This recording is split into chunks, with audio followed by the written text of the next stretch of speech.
আসসালামু আলাইকুম রহমতুল্লাহি বারাকাতু। বিসমিল্লাহির রহমানির রহিম। হযরত আবু হুরায়রা রাদিয়াল্লাহু আনহু বর্ণনা করেন, হুজুর সাল্লাল্লাহু আলাইহি সাল্লাম ইরশাদ করিয়াছেন, প্রতিদিন সকালে দুইজন ফেরেশতা আসমান হইতে অবতীর্ণ হন। একজন দোয়া করেন, হে আল্লাহ, খরচকারীকে বিনিময় দান করুন। দ্বিতীয় জন দোয়া করেন, হে আল্লাহ, যে জমা করিয়া রাখে তাহার মাল ধ্বংস করুন। মেশকাত, বুখারী, মুসলিম। কোরআনে পাকের আয়াতসমূহের বর্ণনায়ও এই হাদিসের সমর্থন পাওয়া যায়, যাহার বিষয়বস্তু হইল, যাহা কিছু তোমরা খরচ করিবে আল্লাহ তাআলা উহার বিনিময় দান করিবেন। সেইখানে আরও কয়েকটি হাদিস ইয়ার সমর্থনে উল্লেখ করা হইয়াছে। হযরত আবু দারদা রাদিয়াল্লাহু আনহু হুজুর সাল্লাল্লাহু আলাইহি সাল্লামের ইরশাদ বর্ণনা করেন, যখনই সূর্য উদিত হয় তখনই উহার দুই দিকে দুইজন ফেরেশতা ঘোষণা করেন। এই ঘোষণা জিন ও মানুষ ব্যতীত সকলেই শুনিতে পায়। অর্থাৎ, হে লোক সকল, স্বীয় প্রতিপালকের দিকে চলো। অল্প জিনিস যাহা যথেষ্ট হয়, উহা ওই অধিক পরিমাণ হইতে অনেক উত্তম, যাহা আল্লাহ হইতে গাফেল করিয়া দেয়। আর যখন সূর্য অস্ত যায় তখন উহার দুই দিকে দুইজন ফেরেশতা উচ্চ আওয়াজে দোয়া করেন, হে আল্লাহ, খরচকারীকে বিনিময় দান করুন, আর যে জমা করিয়া রাখে তাহার মালকে ধ্বংস করুন। আহমদ।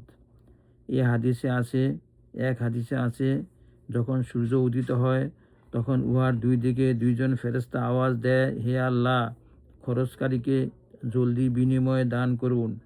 হে আল্লাহ, যে জমা করিয়া রাখে তাহার মালকে জলদি ধ্বংস করুন। অন্য এক হাদিসে আছে, আসমানে দুইজন ফেরেশতা রহিয়াছে, তাহাদের দায়িত্বে শুধু একটি কাজ রহিয়াছে, তাহাদের অন্য কোনো কাজ নাই। অর্থাৎ, একজন বলিতে থাকে, হে আল্লাহ, খরচকারীকে বিনিময় দান করুন। দ্বিতীয়জন বলে, হে আল্লাহ, যে ব্যক্তি জমা করিয়া রাখে তাহাকে ধ্বংস দান করুন।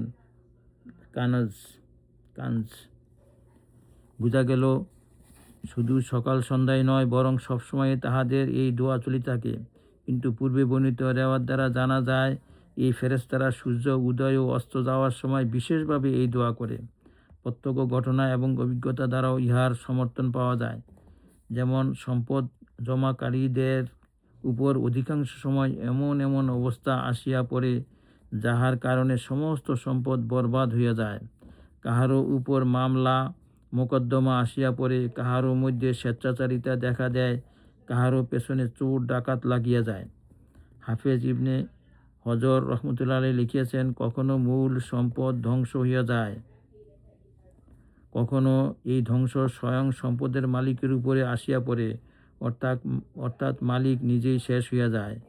আর কখনো নেক আমল বরবাদ হওয়ার দ্বারা ধ্বংস দেখা দেয়, অর্থাৎ সম্পদের মোহে পড়িয়া তাহার নেক আমল ছুটিয়া যাইতে থাকে। পক্ষান্তরে যে খরচ করে তাহার মালে বরকত হয়। বরং এক হাদিসে আসিয়াছে, যে ব্যক্তি উত্তম রূপে দান খয়রাত করে, আল্লাহ তাআলা তাহার পরিত্যক্ত সম্পত্তিকে উত্তম রূপে হেফাজত করেন। এহিয়া, অর্থাৎ তাহার মৃত্যুর পরেও ওয়ারিশগণ তাহার সম্পদ নষ্ট করে না, অনর্থক কাজে খরচ করিয়া বরবাদ করে না।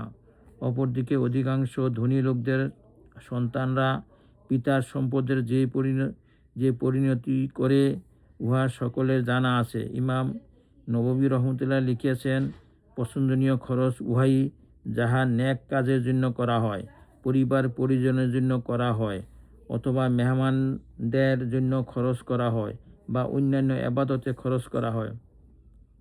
কুরতুবী রহমতুল্লাহ বলেন, ইহা ফরজ ও নফল উভয় প্রকার ইবাদতের জন্য প্রযোজ্য। তবে যে ব্যক্তি নফলে খরচ করে না, সে উপরোক্ত বদদোয়ার উপযুক্ত হয় না। হ্যাঁ, তাহার স্বভাবে যদি এমন কৃপণতা দেখা দেয় যে কারণে সে ওয়াজিব কাজেও খুশি মনে খরচ করে না, তবে উপরোক্ত বদদোয়ার যোগ্য হইবে। কিন্তু পরবর্তী হাদিস ফরজ ও নফল উভয়ের জন্য ব্যাপক বলিয়া ইঙ্গিত করিতেছে। হে আল্লাহ, আমাদেরকে নেক আমল করার তৌফিক দান করুন।